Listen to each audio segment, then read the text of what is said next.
This is Democracy Now!, democracynow.org, The War and Peace Report. I'm Amy Goodman with Aaron Maté. Well, we're speaking with Matt Taibbi, the award-winning journalist, formerly with Rolling Stone magazine, now with First Look Media. His book is The Divide, American Injustice in the Age of the Wealth Gap. Now, turning to the banks, or the bank that was prosecuted, Abacus Bank. Last May, it became the first bank to be indicted in Manhattan in over 2 decades. Manhattan District Attorney Cyrus Vance Jr. announced the indictment.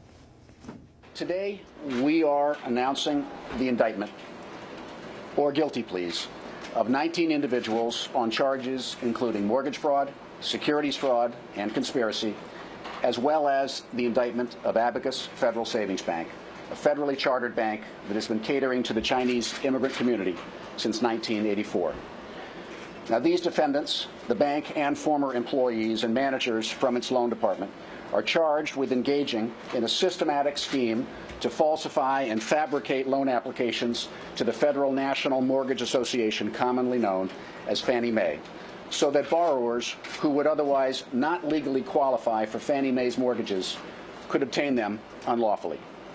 This is a large-scale mortgage fraud case that we estimate to include hundreds of millions of dollars worth of falsified loan applications. If we have learned anything from the recent mortgage crisis, it's that at some point these schemes unravel and taxpayers can be left holding the bag. Financial institutions, in short, have to obey the law and follow the rules. Our financial system is predicated on this basic concept. That's Manhattan DA Cyrus Vance Jr. Matt Taibbi, you were at this trial. You heard Prosecutor Vance there suggesting some link here to the financial crisis, but that wasn't the case. So this is, I mean, it's almost humorous. It's not humorous for the bank involved, obviously, but here he is holding this grand press conference. They actually had a chain gang where they chained 19 of the defendants together and hauled them into court for this exercise. All working for Abacus? All working for Abacus, and these are working class Chinese immigrants, basically. The highest ranking official in this entire case made $90,000 a year. Many of them didn't speak English. This is a small bank wedged between 2 noodle shops in Chinatown, and this was the target they chose to go against as a symbol of the financial crisis. In the chain gang incident, actually three of the defendants had actually already been arraigned, but they asked them to volunteer to come down to the courthouse for the photo op that day, brought them in, chained them up to the rest of the defendants so they could be rearranged for the benefit of the cameras. But the point of this whole thing is that Abacus Federal Savings Bank, which is a small community minority bank in Manhattan, this was the sole target of any reprisal by the government in the wake of the financial crisis. And they're a stone's throw from all these gigantic skyscrapers, housing all of these other major banks that committed crimes that were hundreds of times worse than Abacus was even accused of. And it was such a visually striking contrast for me that's where I wanted to start the book, because here you have this bank being arraigned in downtown Manhattan, and they looked northward towards Chinatown for their target, as opposed to a few blocks south where they could have found walked in any direction and found an appropriate target. Contrast that with Jamie Dimon testifying before, what was it, the Senate Judiciary Committee, the head of J.P. Morgan Chase, and talk about what his bank was fined for and what happened to him. So Jamie Dimon is the CEO of J.P. Morgan Chase, and last year that bank paid $20 billion in fines, which is an extraordinary number. Think about it. I think it beats by a factor of 5 the record for the largest amount of regulatory fines in a single year, which was previously held by BP for their Deepwater Horizon incident. They were accused of an extraordinary array of things, everything from being Bernie Madoff's banker and not raising red flags early enough enough to manipulating energy prices in Michigan and California, to failing to disclose to investors the extent of losses in the London whale episode, to abuses during the subprime mortgage period by some of their subsidiaries. The list of things goes on and on and on and on. And if this were translated into common criminal law, right. this is sort of replacing hundreds of years in prison for many different people. Oh yeah, absolutely. I mean, I made the point in another case. There was another case involving a company called General Reinsurance, where a bunch of executives were charged with a $750 million stock fraud. That amount of fraud that year was more than the total value of all the cars stolen in the American Northeast that same year. So you think about everybody who's doing time for a stolen car that year, and these guys ultimately got off on a technicality. So again, going back to Chase, they pay $20 billion in fines, and what the government always says in response to the question of why aren't these guys in jail, they always say, well, we don't have enough evidence, these cases are hard to make. But my question is, over and over again, they somehow seem to have enough leverage to get billions of dollars of fines out of these companies, but not enough leverage to get even a day in jail for any of their executives.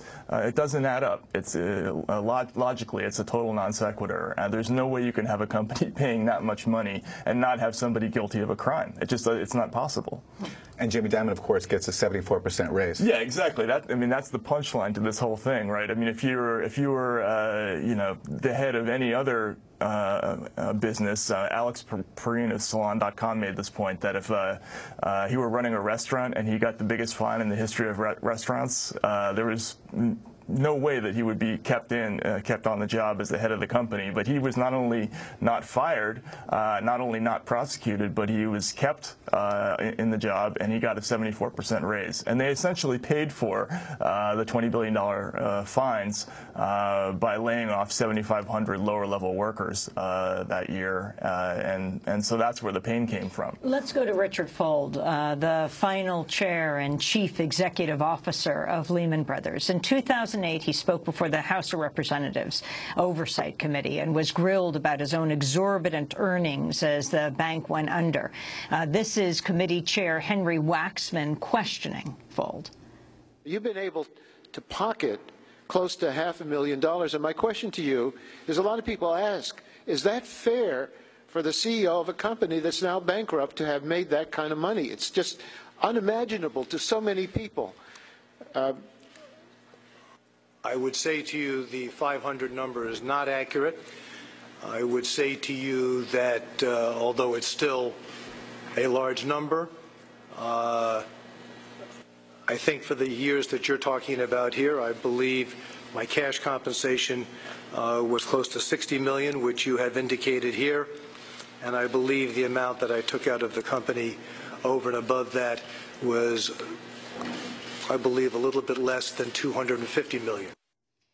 Your response to the last head of Lehman Brothers talking about his salary? Well, first of all, there was a whistleblower within Lehman Brothers who wrote to the SEC before Lehman Brothers collapsed, talking about how Fuld had actually earned a significantly larger amount of money than he represented there in Congress. If it's quite possible that if the SEC had followed up on some of those complaints by that whistleblower, that they might have uncovered some of the corruption at Lehman Brothers ahead of time, and maybe possibly even headed off that disaster. But what's interesting, what's symbolic about Richard Fuld is that here's a guy who nearly blew up the planet by loading up his company with deadly leverage and making a string of irresponsible decisions to overinvest in subprime mortgages, and the collapse of the company resulted in all of us having to pay these enormous bailouts. But Fuld walked away with, by his count, $300 million, maybe 350, but by the count of some others, more closer to $500 million, and he kept the money.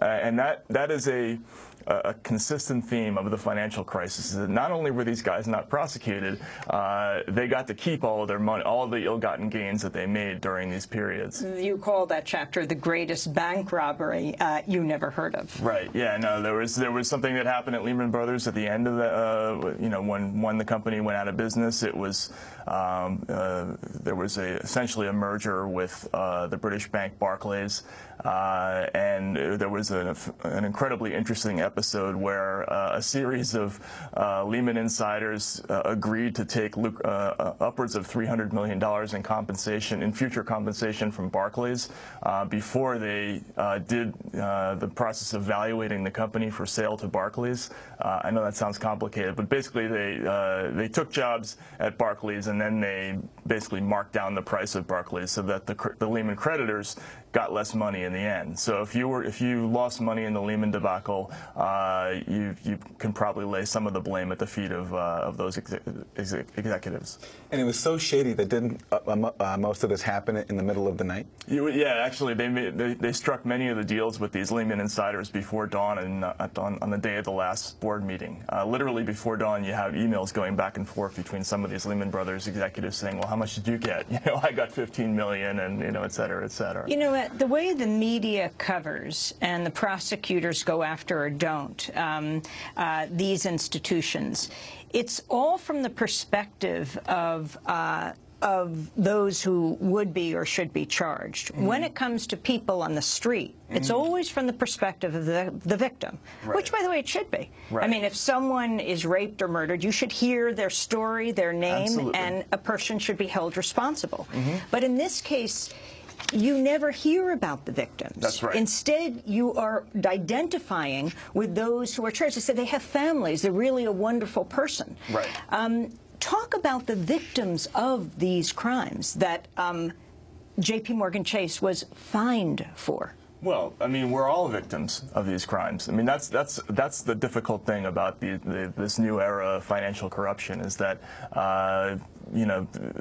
these crimes are executed on such a massive scale that we can all be victimized and basically not know it. Like if you think about something like the LIBOR scandal, right, where the world's biggest banks got together and colluded to monkey around with world interest rates. Well, that crime affected anybody who held a variable rate investment of any kind. So if you have a floating rate credit card or a floating mortgage, or if you're a town that has swaps, you may be paying more, you may be paying less. It doesn't know. You don't know, but they've been affecting the amounts of your holdings. There have recently been charges that some of the banks have been monkeying around with the prices of things like metals, like aluminum and tin and zinc and copper. So if you go to buy a can of soda, you may be paying more than you would have otherwise. In the subprime mortgage crisis, typically the victims were people who held pensions, because what happened often was the banks would create these gigantic masses of essentially phony subprime loans. They would disguise them as AAA rated investments, then they would sell them to an institutional investor like a pension fund. So you're some working stiff, a toll booth operator in Minnesota, you've got a state pension, and you wake up one morning and 30% of your pension fund is gone. Well, you're a victim of this stuff, but it's very hard to trace that back to these people, and it's hard, and journalists don't want to do the work of identifying who the victims are in these scandals because it's too complicated. And that's why you often see these crimes described from the point of view of the perpetrator and not from the victim, because we're all the victims. These crimes are ethereal, they're existential, they're on such a gigantic scope that it's difficult for us to wrap our heads around, and that's a very good question to ask. You mentioned earlier people who are targeted for welfare fraud. And in one case, you went to San Diego and profiled a woman who was targeted by this program P100, had a very invasive action in her home. Can you talk to us about that case? Yeah, they have this program in San Diego where if you apply for welfare, the state gets to preemptively search your house to make sure that you're not lying about, for instance, having a boyfriend. So you're a single mom, you go to the welfare office, you need financial assistance. You represent on the form that you're not cohabiting with anybody, and just to check They tell you to go sit tight in your house, and I've heard stories of people who waited, literally sitting in their house for a week, not knowing when the inspector is going to come, because if you're not there when they come, you don't get your welfare. So the person comes finally. It's not a social worker. It's very often a law enforcement official. They go in and they search your house. I talked to a number of women who've recounted the experience of having their underwear drawers rifled through. You know, one woman talked about an inspector sticking a pencil end into the underwear drawer and picking out a pair of sexy panties and saying, you know, who do you need these for? If you don't have a boyfriend, what's this for?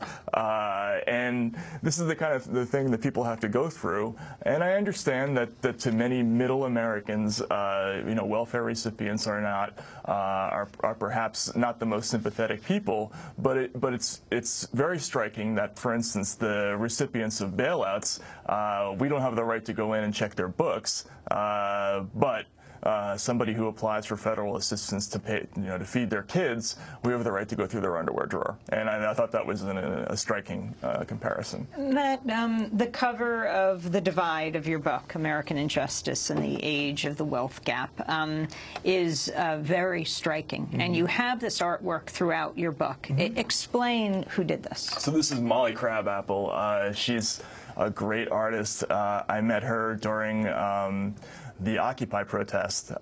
We have a mutual friend, and Molly had done these amazing posters for the Occupy protests that were based. Some of them were based on my work because there was a vampire squid theme to some of them.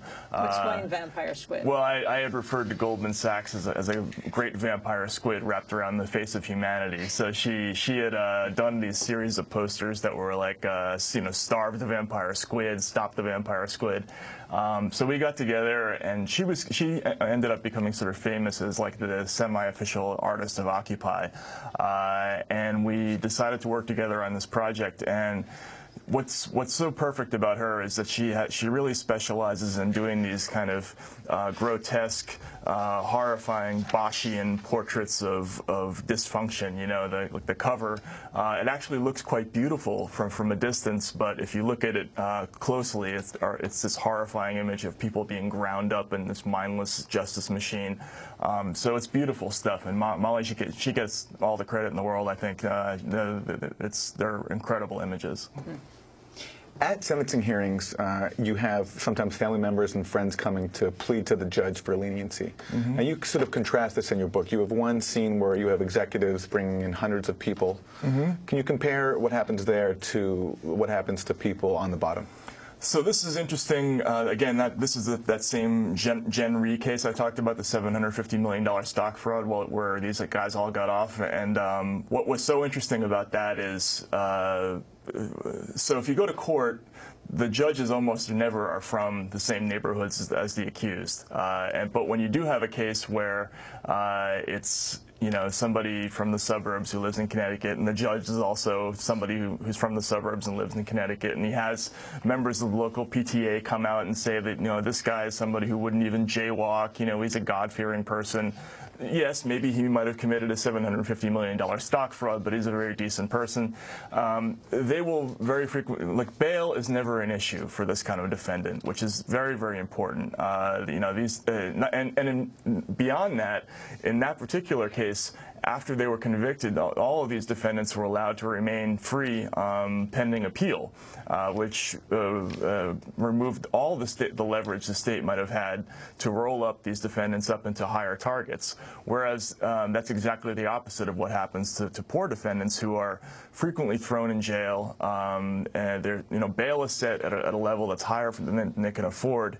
And then while you're in jail, you know, waiting for trial, you start to do the math, and you realize that you could stay in jail longer in bail than you would do if you were sentenced. And that's one of the reasons why people plead out, even when they're innocent, because you know, the math just works in the state's favor. They have all these tricks they can use to keep you in jail longer than you're supposed to be. Who was tougher on corporate America, President Obama or President Bush? Oh, Bush, hands down. And this is an important point to make, because if you go back to the early 2000s, think about all these these high-profile cases, Adelphia, Enron, Tyco, WorldCom, Arthur Andersen, all of these companies were swept up by the Bush Justice Department. And what's interesting about this is that you can see a progression. If you go back to the savings and loan crisis in the late 80s, which was an enormous fraud problem, but it paled in comparison to the subprime mortgage crisis. We put about 800 people in jail in the aftermath of that crisis. You fast forward 10 or 15 years to the accounting scandals like Enron and Adelphia and Tyco. We went after the heads of some of those companies. It wasn't as vigorous as the SNL prosecutions, but we at least did it. At least George Bush recognized the symbolic importance of showing ordinary Americans that justice is blind, right?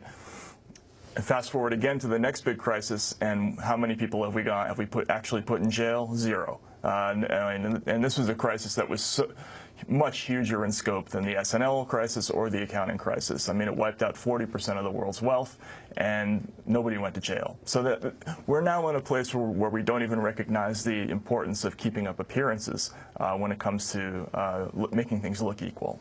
Can you end with the story of Patrick, and we just have a minute? Sure, yeah. There was a saxophonist named Patrick Ocean Jewel who was assaulted by police here in New York City. They mistook a hand-rolled cigarette for a joint. He had brought his girlfriend to the subway, liked to walk with her every morning. Right. He actually did not know who attacked him. Right, yeah, no, the police can be anyone these days. That's another thing that most people don't know about. They don't always come in uniform, and they don't always come in those unmarked Plymouths that they used to drive. They can drive fancy cars, they can drive beaters, they can be dressed in plain clothes, they can be black, white. You don't even know who the cops are anymore. And this guy was just sitting there at a train station smoking a hand-rolled cigarette, and all of a sudden he's being beaten up by all these people, you know, and he only later figured out that they were cops. When he called to a police officer, started crying for help. He's crying for help, and a uniformed police officer comes and tells him to shut up, and that's when he realizes that they were cops. But this is sort of stop and frisk, expanding its universe of targets. So you know, now even if you're white and middle class, you know, now you too can be part of this whole process.